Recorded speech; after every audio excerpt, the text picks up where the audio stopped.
I have a message for Ariana Grande. She decided to share one of those cutesy leftist infographics that calls Trump voters horrible people. And this one starts off with, I want to check in with Trump voters. I have one very genuine question.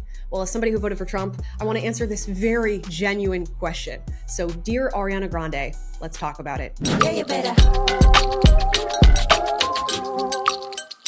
Yeah, you better. Guys, before we get into today's video, please like and subscribe. We're gonna get straight into the graphic that Ariana shared, and it's from one of those like leftisty Instagrams that goes viral all the time with these little words on a page that make you feel good sharing them. But in reality, they're just like calling Trump voters Nazis and saying that they're horrible people. And this one is no exception. So let's read it. Of course, it says, I want to check in with Trump voters. I have one very genuine question. And of course, it's going to be followed by the most like disingenuous, awful just parroting of talking points and horrible connotations for Trump voters you've ever heard in your life. But let's continue. It's been 250 days. Now that immigrants have been violently torn from their families and communities have been destroyed. Let's start with point number one. Now, of course, many of us voted for Donald Trump, wanted a secure border, and we wanted to tamp down on the illegal immigration problem that has been happening for quite some time in this country because we were hitting record highs of illegal immigration. I mean, millions of people just funneling themselves into our country through the southern border. So now that these individuals who have come into this country illegally are being deported, yes, that is quite literally what we voted for. Now, you phrased it as them being violently torn from their families, and I'd love that to be substantiated because so far, the most of what I've seen is this administration and the likes of Tom Homan, who's currently taking over ICE and running this whole organization and this whole agency, going after criminals. Going after people who are literally coming into this country, who have committed crimes in their former countries and are committing crimes here in the United States, and they're getting rid of those individuals. These are sex offenders and pedophiles. These are drug traffickers. These are gang members. These are people who are assaulting women. These are people who, on any given day, are running around the streets of the United States and are capable of committing crimes and have committed crimes. Now, even on top of that, I don't want people to just go after criminals and remove them from our country. You cannot just go into any country in the world, really right now, and enter on your own accord and just say, I live here. Now in the West, it's becoming a bit of a problem with people doing that. And we have the likes of the multiculturalists and these leftist liberal individuals who think everybody should be able to be wherever they want at any given time, pushing this forward and allowing this influx of immigrants, but that's not okay. Okay, I can't go over and fly to another country and just say, you know what, I live here now and I'm a citizen, and nobody should be able to do that here. But they've been doing it again to the tune of millions for quite some time. So I am okay with that. Let's keep reading. Now that trans people have been blamed for virtually everything and live in fear. Blamed for everything. Maybe you check in on that. What are you guys being blamed for? And we don't blame the entire trans community for the actions of a singular trans person, but are we going to address the big fat elephant in the room right now and talk about the issue with transgender individuals committing acts of violence? We've now seen it with what? Okay, in association to the Charlie Kirk assassination, that individual had a trans boyfriend, lover, roommate, whatever was going on in that situation. We saw it at Annunciation Catholic School as a trans shooter took the lives of several children. We saw it at the Covenant shooting, where the trans shooter, Audrey Hale, took the lives of several children, also adults, in that shooting in Nashville. So are we going to address the elephant in the room there? Can we talk about that? Not to mention the complete invasion upon women's spaces, the infringement upon women's rights, the whole Title IX battle that we've been going through for quite some time in this country that came to an end, what? With this administration. So no, we're not blaming trans people for everything. We're having an in-depth discussion about transgender ideology, the impact that gender identity conversations have on this country. And we are talking about the instances in which trans people who are individuals within a larger community who have identified themselves as part of a community commit acts of violence. I hope that's okay to talk about. Let's continue. Now that free speech is on the brink of collapse for us all. Now, where is this coming from? I'm assuming it's coming from the Jimmy Kimmel debacle, which lasted, 3 days? Okay. Where he was taken off the air for having said something that was quite literally factually incorrect, for having tried to associate the shooter of Charlie Kirk with conservatives while blaming conservatives for trying to associate the actual shooter with his actual political ideology. He got taken off the air for 3 days. Now, it was claimed that the government sort of intervened in this and played a role in sort of tipping the scale and getting him off air. We found that to not be substantiated. And now guess what? After 3 whole days, which I guess is years for leftists, he's back on air. So is free speech really on the brink of collapse there? Now, let's remember what the left did when it came to free speech. Let's remember the Biden administration. Let's remember the COVID-19 lockdowns, the censorship, all in the name of misinformation, the deplatforming of thousands of people on the internet, the shadow banning of thousands of people on the internet. Let's remember the Hunter Biden laptop and the fact that the FBI and the Biden administration was colluding with Facebook, Meta, with Mark Zuckerberg to have these stories taken off of their platform so that you could not see them. Let's talk about the fact that Google and YouTube have just recently come forward and admitting to large-scale systemic censorship of conservatives on their platforms. This is deplatforming them. This is taking away their monetization. This is making sure that they don't get views. The corporation Google just admitted to full-scale censorship on that. Let's again mention the Charlie Kirk assassination and everything that played a role in, and the very clear statement that is made about free speech in that assassination. Let's remember that.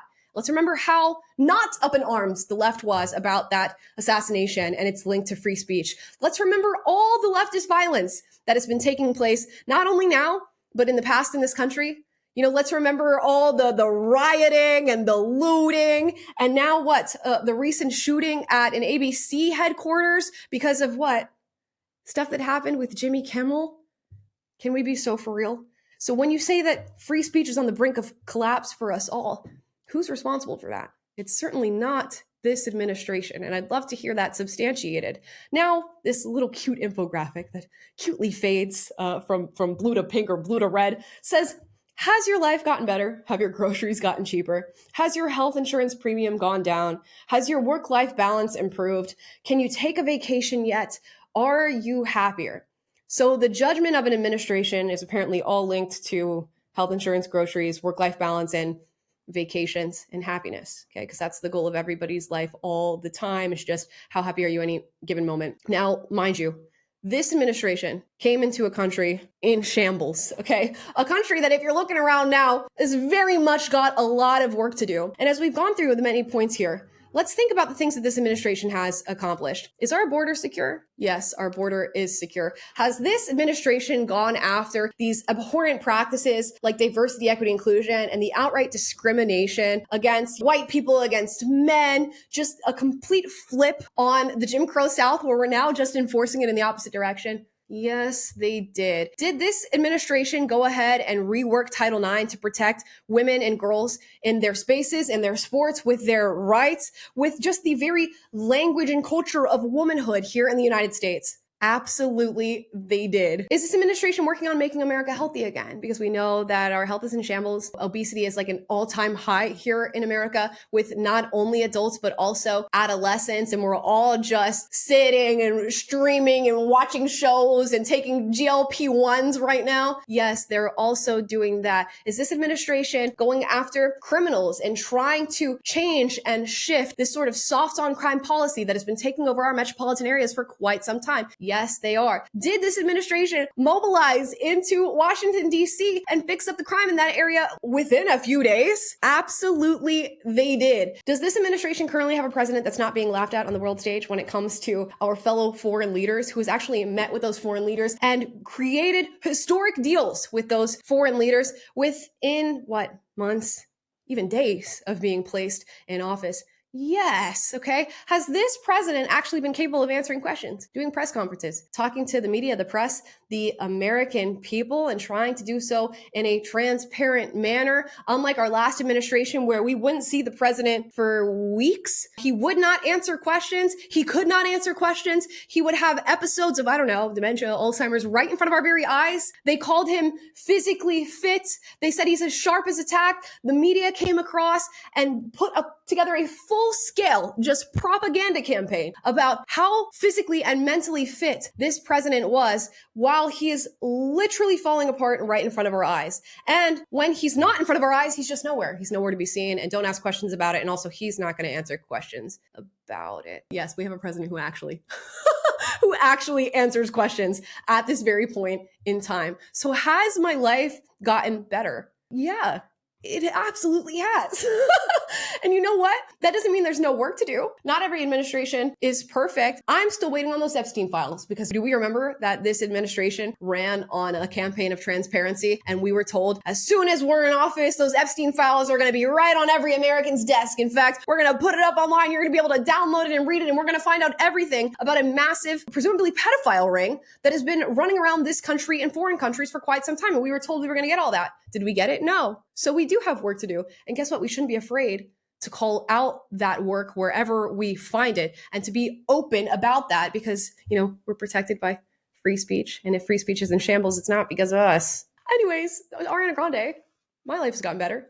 And you know what? When I looked at the two options, as we spoke about a lot during the election of Kamala Harris and Donald Trump, boy, am I happy we got the latter. Can you imagine what life would be like right now with a Harris-Walz administration? It'd be a whole lot less free speech. It'd be a whole lot of problems with transgenderism and the whole gender war that's taking place right now. It'd be a whole lot of problems with illegal immigration. It'd be a whole lot of problems with crime. And you know what? We still are dealing with these issues on any given day and working on them. Life is not better for the Charlie Kirks of the world. Life is not better for the Irina Zarutskas of the world. Life is not better for the Logan Fredericos of the world. These are people who have had their lives taken and their lives hung in the balance of politics and culture. And had we made progress on some of these issues far sooner than right now, maybe they would still be here.